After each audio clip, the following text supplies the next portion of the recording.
Hey guys, this is Courtney with GrayLaw TV. I hope that you are staying safe and healthy and sane during these crazy days of COVID-19 and that they are over sooner rather than later so that we can all go back to our lives. Today I'm going to do a video about something that's been requested a lot in the comments. We've done a lot of marriage videos, but we haven't done anything specific to same-sex marriage. So today we're going to talk about same-sex marriage and all of the little ways in which it can be different than an opposite sex marriage petition. And that can depend on whether you are in the United States, are you outside of the United States, are you in a country with marriage equality or not? And then, what sorts of evidence do you provide? That can be a little bit different for the LGBTQ plus community. And also the interview can be a little bit different. So we want to talk about all the ways in which opposite sex marriages petitions can be a little bit different so that you could be ready for that. And we'll talk about the evidence to provide and the interview at the end of the video, so be sure to stay tuned for that. So first, I want to congratulate you on finding the love of your life, right? That's a feat in itself. Really, congratulations on starting your lives together. And who knew, right, that there could be so much paperwork involved. You need your marriage license, your marriage certificate, sometimes name change, all that sort of thing. And for a lot of us, immigration, right? We have to worry about immigration considerations. So I will walk you through all of that to try to make it as easy and as painless as possible. So prior to 2013 in the United States, there was no marriage equality, right? A United States citizen could not apply for immigration benefits for their same-sex spouse. But that all changed in June of 2013 when the United States Supreme Court, thank you RBG for this decision and so many other good decisions, when the United States Supreme Court declared that the Defense of Marriage Act violated the Constitution of the United States of America. And very quickly thereafter, a statement was issued on July 1st, 2013 by then Secretary of Homeland Security, Janet Napolitano. So I'll read you what she said. After last week's decision by the Supreme Court holding that Section 3 of the Defense of Marriage Act, DOMA, is unconstitutional, President Obama directed federal departments to ensure the decision and its implication for federal benefits for same-sex legally married couples are implemented swiftly and smoothly. To that end, effective immediately, I have directed U.S. Citizenship and Immigration Services, USCIS, to review immigration visa petitions filed on behalf of a same-sex spouse in the same manner as those filed on behalf of an opposite sex spouse. So it's pretty clear, right? Marriage is marriage in the United States. There are differences, let me be clear, because of the history of discrimination against the LGBTQ plus community, okay? That's where the differences come from. So let's start with folks outside of the United States. If your country has marriage equality, fantastic, congratulations, go get married, okay? Go get married, get your marriage certificate, and then you begin the process with with the Department of Homeland Security, with the Department of State, just like any other couple, just like an opposite sex couple, okay? You file the I-130, and then they'll send you a list of documents and information to get to them. You'll go for your interview, all of that jazz, right? So we have a lot of videos about consular processing and marriage petitions, so make sure that you check those out, okay? So you're in really good shape if your country has marriage equality. But what about those countries that don't? Great, the United States will accept a same-sex marriage petition and they'll honor a marriage certificate, but I can't get one because my country doesn't have allow same-sex marriage, right? So what do you do then? There are a lot of options, so do not worry, and I will tell you about all of them. So first, can you safely get to a country that allows same-sex marriage? If you can safely, go.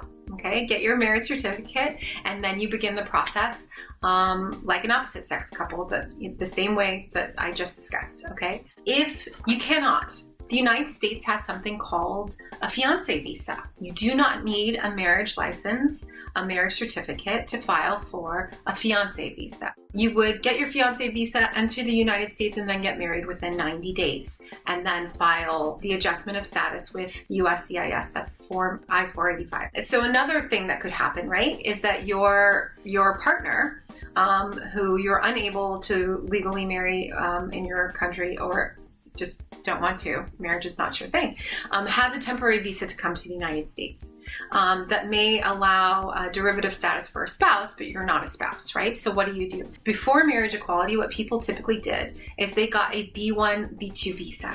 Okay, it's a visitor visa, it's good for 6 months, and you can travel in and out on that.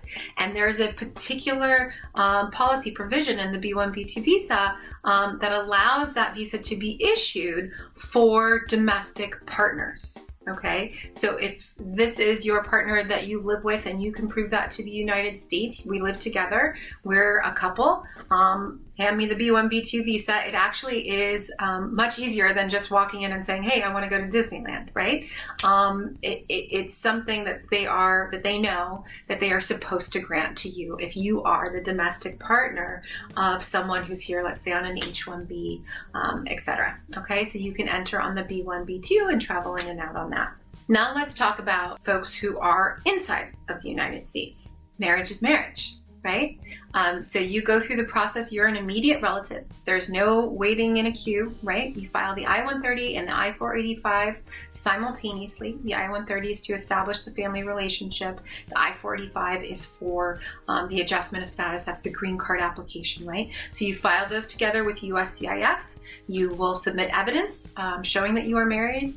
You will go most likely to an interview to establish as a couple together to establish that you are married. And the process and the procedure is just like for an opposite sex couple. It also means that you can file for stepchildren, right?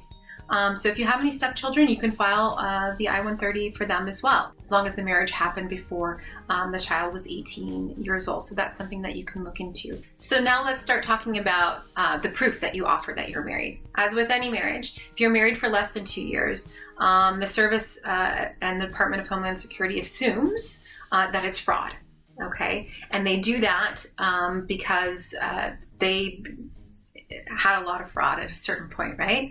And now it's sort of fallen on the shoulders of the applicants to prove that their marriage is not fraud. If you've been married for under two years, they expect less evidence, right, than if you were married for longer. So your burden is not as difficult if you were married for under 2 years than if you were married for over 2 years. What happens though is they'll give you a temporary 2-year conditional green card, and at the end of that period, or 90 days before your 2 years expires, you file an I-751 petition with all of the evidence that you've collected over the course of that time to show that you are married. If you are for any reason divorced, they understand that, and you show that you were married, you could still file the I-751. You file it as a waiver, I'm filing it alone, not with my spouse. Here's our divorce decree.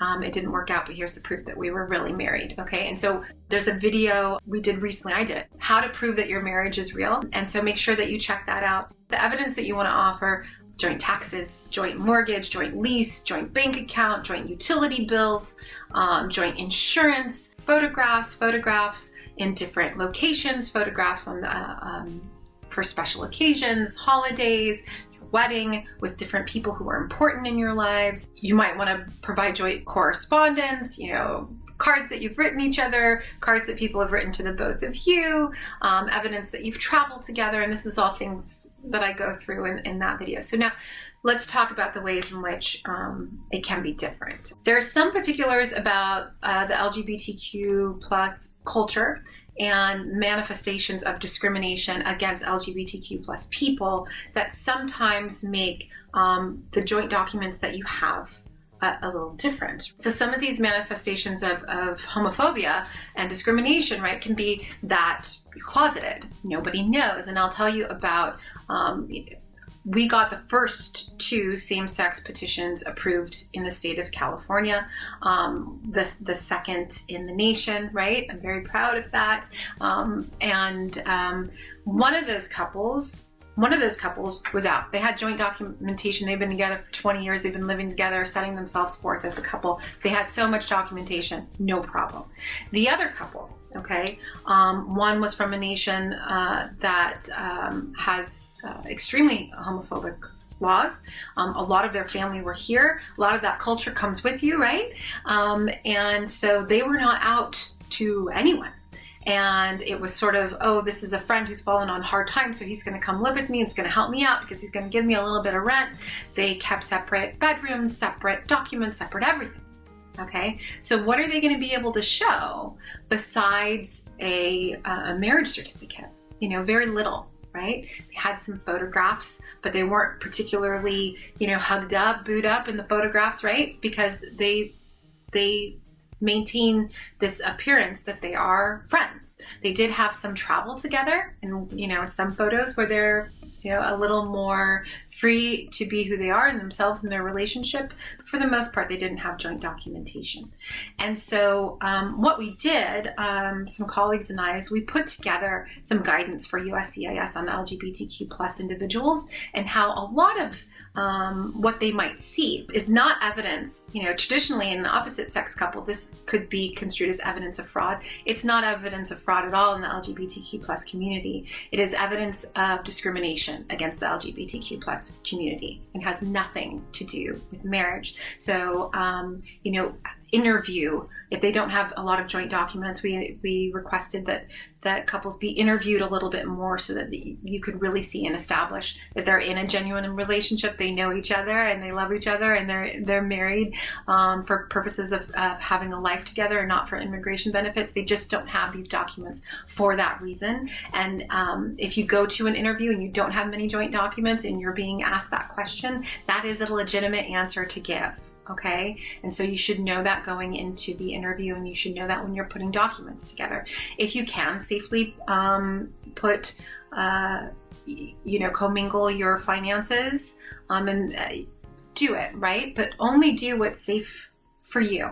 And you can explain that it's not safe to do so because of the culture and of the community that you live in, that it's just not, while you're in the United States, it's not acceptable in your community and in your family, and that's why you don't have that joint documentation, and that's a completely legitimate reason. If you get any pushback there, ask to speak to a supervisor, okay? Similarly, we advised USCIS regarding an age gap. They're instructed that sometimes when they see these age gaps, that it can be an indication of fraud. Now, they don't worry about, you know, not just age gaps, but gap in education and gap in income, right? So age, education, and income, you know, there's a big difference between the partners there, between the spouses there. You know, immigration could think, oh no, maybe this is fraud. They don't really seem to match up. They're not as worried about it when the person with more education, more money, and who's older is a man, right? And the other person is a woman in the opposite sex scenario. That's more in line in our culture, in our society, for that to occur rather than the other way around. So we notified them that that is quite typical in the LGBTQ plus community, particularly with men. And so that is not evidence of fraud, that it is just part of the culture. And that is something that they should be aware of and shouldn't give you too hard of a time. If they do, again, ask to speak to a supervisor and very kindly ask to speak to a supervisor and calmly, and then alert the supervisor to, you know, is there an officer who can interview us who is culturally competent in LGBTQ issues, because we have an age gap, and in our culture, like, that's totally normal, and it seems to be causing concern for this officer, so maybe he can be instructed or somebody else can interview us. Another thing is prior opposite sex relationships and marriages. We were seeing an issue sometimes with officers saying, well, you were married to someone of the opposite sex before, and so we think that this is fraud and that you're just trying to get your buddy, you know, a visa. And so we've explained to them that it's very common for people to have opposite sex relations. You know, some people come out when they're 10, some people come out when they're 70, and everywhere in between, right? You know, and it really doesn't matter why, whether it's an individual figuring it out, an individual in a culture where it's not acceptable, so they're trying their best, or, you know, they just, you know, they didn't know, or whatever it is, they haven't met the right person. So we've explained to USCIS, and that should have gone through the entire Department of Homeland Security. They've all been trained on this. That is not a cause of concern. That shouldn't be seen as a red flag at all. That is very typical in the LGBTQ plus community, to even have had a marriage of 25 years with 4 children, and now you're married to someone of the same sex. That is not a cause for pause or concern or for further questioning. That is the world in which we live, and has a lot to do with discrimination and homophobia against this particular community, and not being able to live. I'll tell you that early on in some interviews, I had some officers say some really just homophobic, terrible stuff, right? And these are folks who just aren't culturally competent in this area. I had an officer ask a same-sex couple who's the man and who's the woman. Like, the whole point is that there's 2 men or 2 women, right? But we heard questions like that. Really offensive stuff, not stuff that anybody should have to deal with. If you hear questioning, homophobic questioning along those lines, I would just pause and say, you know, can we speak to a supervisor? And then ask for somebody who can interview, if this officer can be instructed in cultural competency, if the supervisor could interview you, if you could have a culturally competent officer in LGBTQ community interview you. And I would ask for an accommodation there, because those kinds of questions are completely unacceptable, and you should not ever have to deal with anything like that. And I'm sorry, I should have apologized in advance, and warned you in advance. That could be triggering to a lot of people, so I'm sorry if I said something that triggered you. But I just want you to be aware of what can happen in some of these interviews. I have not heard about any of this happening in the last 5 years. That's the great news. But you know, in the early years, we were seeing that. So another thing, this is outside of the marriage context, but you know, I want to make sure that you have this information. Is the United States is very aware that there are some nations, some countries that are in the dark ages on this stuff, right? That discriminate in the law against the LGBTQ plus community, that can sometimes be punishable by law to be in the LGBTQ plus community, and that it can be dangerous to be known as somebody who is LGBTQ.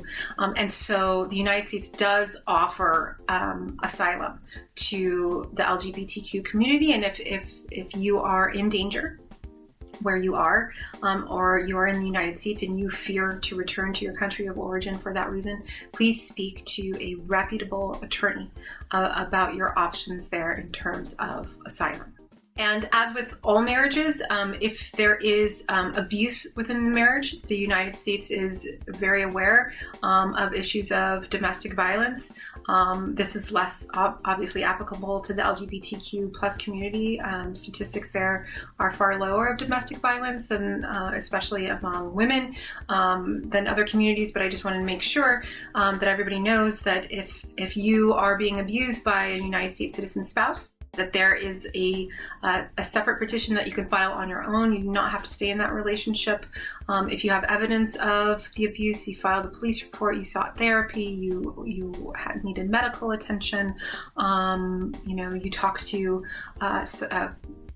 your priest or your rabbi about it, and they can write a letter, or you can get affidavits, something that corroborates that you can file what's called an I-360 petition.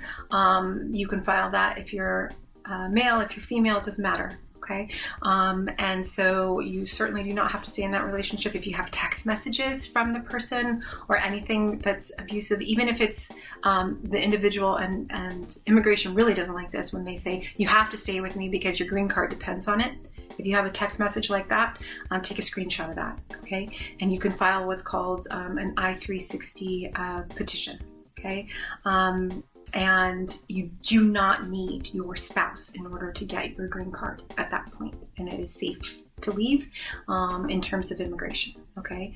And I want to reiterate, especially for the LGBTQ plus community, that in all of this, okay, put your safety first. Talk to a lawyer if you can, and we'll figure the rest out, okay? You let your lawyer worry about that part if you have one. Otherwise, you know, stay safe, because I know it can be dangerous in particular places, in particular communities, and that's the most important part. And the immigration part is secondary to that, okay? So I just wanted to leave you all with a quote from Mohammed Safa, who said, "Our world is not divided by race, color, gender, or religion. Our world is divided into wise people and fools. And fools divide themselves by race, color, gender, or religion." I'm so pleased with our GrayLaw community. I am, you know, you guys seem to be like super woke, and I love that. And that we're all here to support one another in our dreams and our aspirations. And I hope that I've done a little bit to do that today. Thank you so much for watching GrayLaw TV, and don't forget to like and subscribe.